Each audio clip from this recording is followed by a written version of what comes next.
Hello, स्वागत आहे तुमचं आजच्या नवीन ब्लॉगमध्ये.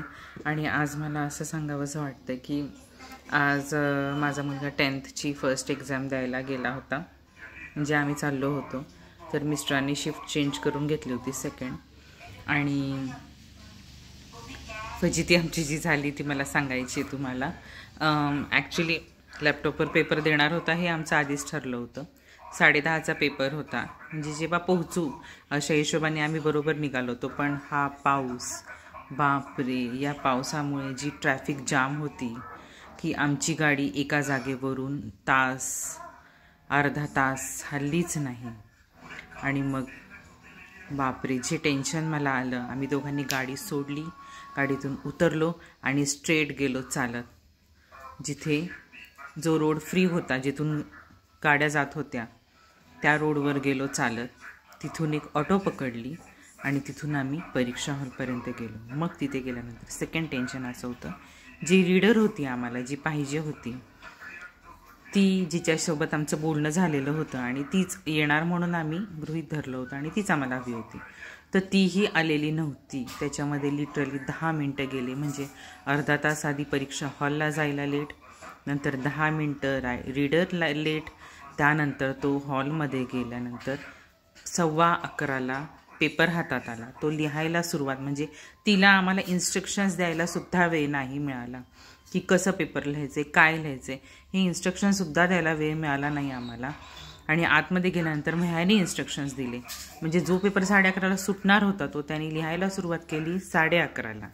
आणि मग बापरे, 1 तास त्याने तो मराठीचा पेपर व्यवस्थित लिहिला.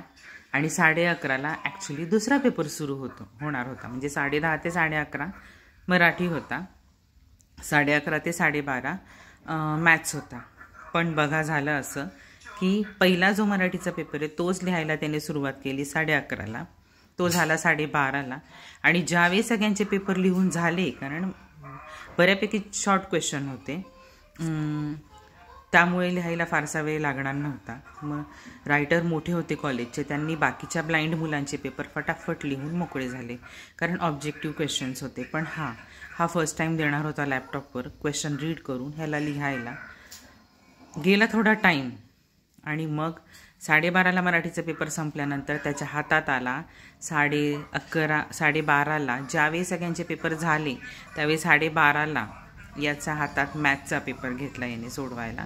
आणि मग आम्हाला फक्त पाऊण तास मिळाला.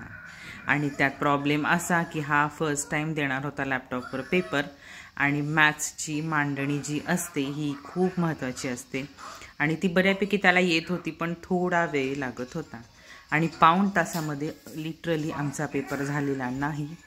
5-6 मार्क्सचे क्वेश्चन्स आम्ही सोडून दिलेत, कारण नाही आम्हाला इतका वेळ वाढवून दिला कोणी. आणि मग त्याच्यानंतर आम्ही सगळे एकमेकांना बघतोय, ओपिनियन्स देतोय. पूर्ण फजिती झाली, मूड ऑफ झाले सगळ्यांचे. कारण येत होतं त्याला, तरी काही क्वेश्चन त्याला नाही लिहिता आले.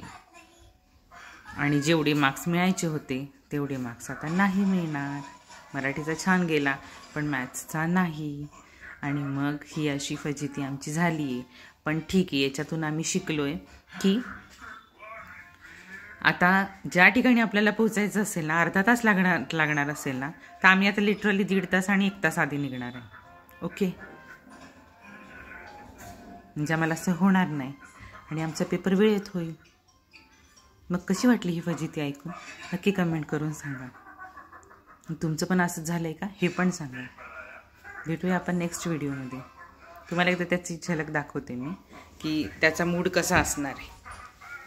त्याला मी म्हटलं ये बाळा आपण व्हिडिओ काढूया. नाही मम्मा, मला नाही काढायचा. क्लिअरली नाही सांगितलं आहे त्यांनी. आणि बघूया आपण आता. हे बघा शौर्य, कसा झाला पेपर आजचा? जाऊ दे, जा तिकडे. बोलायच्या पण मूडमध्ये नाही येतो. बघितलं ना. आता ठीक आहे, युनिट टेस्ट होती, फर्स्ट टाइम एक्सपिरियन्स होता. आम्ही लेट झालो, परिस्थिती तशी होती, मध्ये प्रॉब्लेम आले, इश्यू आले, रायटरचा प्रॉब्लेम आला. आता उद्या आम्ही 10:30चा पेपर आहे, तर आम्ही 9लाच घरातून निघणार आहे. तिथे जाऊ थोडा वेळ बसावं लागलं तरी चालेल, पण आम्ही आता खूप लवकर निघणार आहे आणि आजची जी फजिती झालेली आहे ती परत होऊ नये याची काळजी घेणार आहे. Okay bye.